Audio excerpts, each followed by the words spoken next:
enough just the way you are. Welcome to Flip the Pages. My name is Ayodele Moiwataiwo, and on Flip the Pages, I come from time to time with amazing books written by outstanding authors all around the world.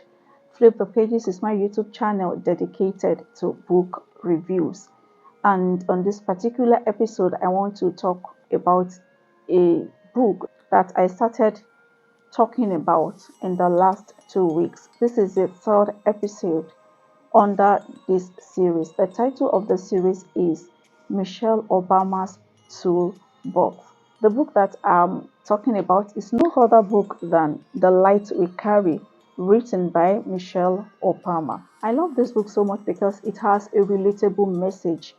It is something that cuts across for everyone, whether you are young or old, whether you are a man or you are a woman. It talks about the fact that there is a light that we all carry, hence the name, The Light We Carry. In this book, the author talks about the numerous tools that she has gathered over the years and with which she's been able to navigate life. Today, I want to talk about Michelle Obama's toolbox, finding your platform. In the book, the author talks about centeredness. That refers to getting grounded in your platform, getting settled in your identity, being happy in who you are, and launching your impact on the world from that angle. I like this book because she wrote the book from a place of vulnerability, opening herself up to learn from her life. Today, I want to talk about, like I said, your platform, being sufficient in your identity, your centeredness. And the first treasure that I took from this book regarding that is the fact that you are enough. What do I mean by saying you are enough? The author in this book took time to talk about when she was growing up and how a lot of people tried to define her by her height, and some people tried to define her by her skin color.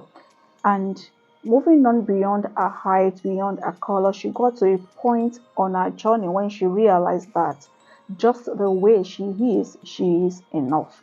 And that is when she started talking about your centeredness in the book.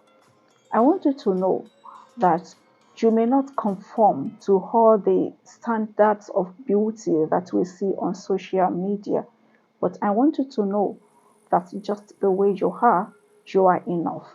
In your own right, you are unique, and your uniqueness is the light that you carry. Your uniqueness is needed in the world. The texture of your hair is just perfect for your uniqueness.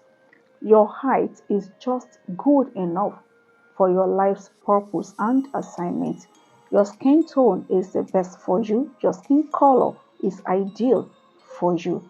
I want you to get to a point where you are no longer unnerved by what people say about you, the shape of your nose, the color of your eyes, the color of your hair.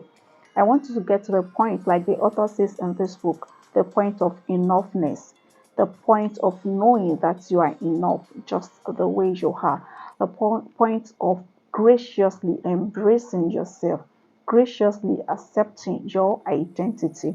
If you do not say I am, nobody will say you are.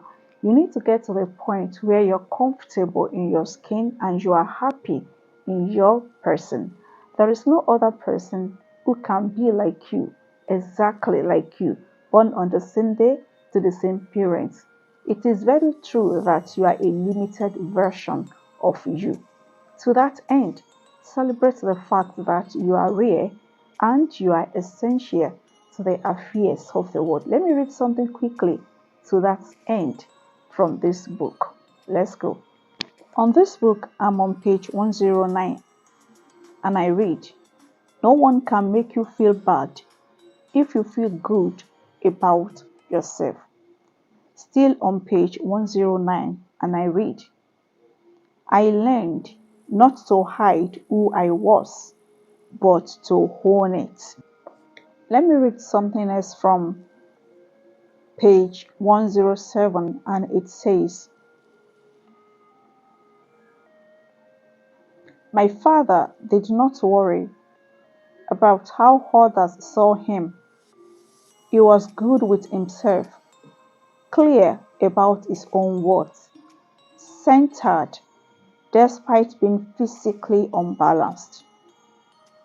Moving on, the book says, he somehow had figured out how to live unburdened by the judgment of others. Being comfortable in your skin, being happy about your identity will take you to the very next step. And what is this second step regarding finding your platform? It is that point when you are no longer unburdened by the judgment of others. And that can only come when you learn to take criticism graciously. That is the second point. When you learn to take criticism graciously, like I said in the first point about you finding your centeredness, being comfortable in your skin, and being okay with your identity, does it mean that there is nothing that you need to change? There is nothing you need to work on? In as much as you are good the way you are, I want you to know that there could be some things that you need to adjust. And when I talk about adjusting some things, it has nothing to do with your identity. There could just be some things that you need to put in place so that you can become a better person. And most of the time, people are not gracious when they criticize us. They say it in very harsh ways. They say it the way it is, bluntly, without considering the effect it could have on the hearer. I want you to get to the point where you take criticism graciously. As okay as I am, as comfortable as I am in my skin, I'm always open to criticism. If there is something you feel I should do in order for me to become a better person, I'm always willing to listen, and I'm always willing to learn. You need to get to that point where you take constructive criticism graciously. And in case you come across people who are not so gracious with their criticism, you still need to learn if there is a grain of truth in whatever they are telling you, to adjust a little bit in order to become a better person.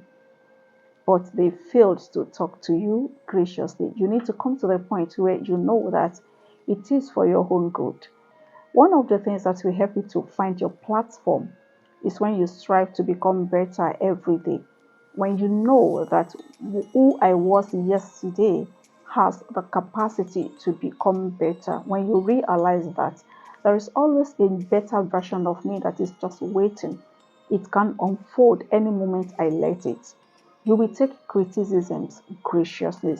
Graciously, you will be willing to learn. You will be willing to move forward. Being settled in your identity means that you wake up each day recreating your version to become better. You wake up each day recreating your brand to become better. You wake up each day realizing that you are human and there are things that you still need to put in place so that your life can be more fulfilling, so that your personality can be better, so that whatever it is that you indulge in can become excellent. Finding your platform. There is something I got from this book, and that is the fact that sometimes when people talk to you, when people try to help you to adjust a little bit so that you can become better, unknown to them, they may come and say it with some poison. They could say the right words laden with a little bit of poison. But in this book, there is something that I saw, and let me read it quickly. Let's go. This is page 110. Whatever the signals in those spaces were, whether people saw me as different or entitled to be there or problematic in some way, that poison wasn't mine. As much as we encourage criticism, there are people that will try to get at you. There are people that will shoot arrows in your heart in the name of trying to correct you. They will try to serve you poison in the name of I'm pointing your errors to you. I'm pointing your flaws to you. Well, you need to get to the point of being gracious. To get to the point of being gracious enough to return that poison. That poison is never yours. And that validation, that platform, that point of being centered in your identity is going to be helpful in that regard. There is something that I took from this book, and let me say I have come to own it. Let me read it quickly. Page 111 says, I am tall, and that's a good thing. I am a woman, and that's a good thing. I'm black, and that's a good thing. I am myself, and that is a very good thing. It takes work to get yourself out of other people's mirrors. Hmm. Removing the poison from the criticism is going to lead me to the very last point in this video, and that is the fact that you need to get yourself out of other people's mirrors. Before I talk about that, I want to appreciate you for listening up to this point in the video. Thank you so very much. I want to implore you to please become a member of my community by subscribing to my YouTube channel. Feel free to share my videos with your loved ones, and please do not forget to click on the like button. In the same way, if you want to write a book, you want to edit your book, you want to write a biography, and you don't know how to go about it, I'm here for you. That is what I do. I'm a bookpreneur. I work with and for busy people, people who have ideas but they do not have the time or the expertise to put pen to paper to pour their ideas into a book to enrich people all over the world. You can get in touch with me. My email addresses are on the screen. Feel free to get in touch with me. Let's discuss on how to write your book. Let's work together and create magic and change the world one book at a time. And also, I want to introduce you to my second YouTube channel. The name of the second channel is A Well-Watered Garden. It is dedicated to faith and lifestyle content. I would like you to kindly check it up, and please do not forget to become a member of my community. Let's rub minds together and let's change the world as we do so. Now let's move on to the last point that I took regarding finding your platform, standing in your centeredness. The last thing that I took from this book is the fact that you have to get to a point where you stop seeing yourself in other people's mirrors. As much as it is good for other people to tell you what you need to adjust and the things you can do to become a better person, I want to encourage you not to lose yourself trying to please other people. It's okay for other people to tell you to do this to become better, do this to become this and that. But I want to encourage you. Always find your rhythm and dance to it. There is no point singing another man's song. There is no point traveling on another person's lane. Find your lane and sit behind the wheels of your own car. Grab the steering and travel on your lane. Do not try to become another person. Stop seeing yourself inside other people's mirrors. You have to be true to yourself. You have to validate your existence. I think that trying to become another person is you trying to do damage to your authentic self. Validate your identity. Be comfortable, like I said earlier on, in your skin. Be comfortable. You know that you are human, you are not perfect, you are growing every day, you are working on yourself, trying to become better every day. Embrace your journey, celebrate the little wins, and remain true to yourself. That is one thing that I got from this book, The Light We Carry. In this generation, when others are trying to get validation from other people, when people are striving to get likes, to get followers, to get a large crowd applauding them, I want you to get to a point when you are comfortable in your skin and when you are happy with your own journey. Get to the point when you no longer see yourself in other people's mirror. Get to the point where you stay true to your life's purpose, where you stay true to your life's calling. Get to the point where you discover who you are, discover your strengths, discover your weaknesses, and rather than amplify your weaknesses, amplify your strength, and let the light that you